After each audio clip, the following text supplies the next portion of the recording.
All right, this video is for Christopher. He said he asked me to keep posting videos on project. He gets his Shaper Origin in 2 days, and that is exciting.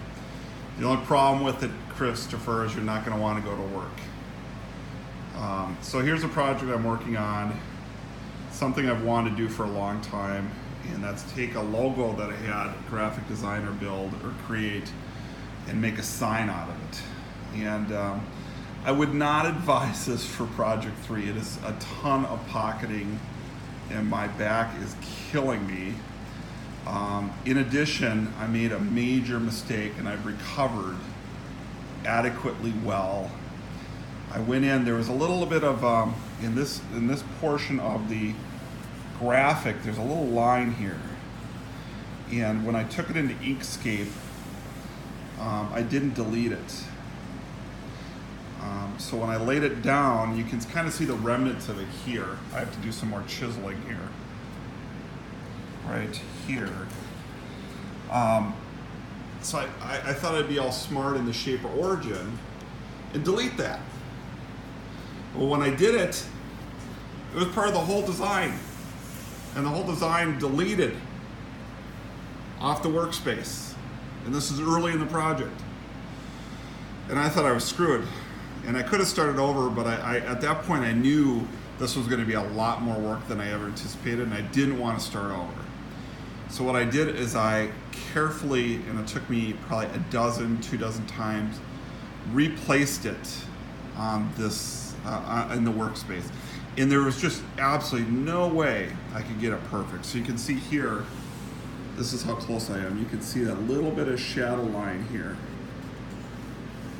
between the original placement of the design and the secondary placement done. I guess the inner one would be the original and the outer one would be the secondary. Not bad, actually. And I decided to move on and just keep going with it because I wanted this to kind of feel handmade anyways, or look handmade. So it wasn't absolutely critical. You know, there's some lessons learned here. Here's some gouging. So I'm gonna take a Dremel and kind of round this over, soften it up, etc. I think it's going to look fine. This is a ton of pocketing with a 1/4 inch drill or 1/4 inch bit. Now, at Noah and at Sean said, well, get a bigger bit. My question to you guys though is, if I go with a bigger bit, there's no option for that here, right? And my concern is that would it stay in the guidelines? If the tool thinks it's a 1/4 inch and I'm using a 3/4 or 1/2 inch, and I'm coming up close to something like this on a boundary, wouldn't I risk cutting into that? So, I don't know. So this is pocketed to 0.6. This is a 3/4 inch piece of ply, Baltic birch. I'm a little concerned it went a little too deep. Wasn't thinking, I gotta do some cleanup here. The design did not have this line carry on, so I've been manually kind of working that. I'm gonna do some chiseling work there.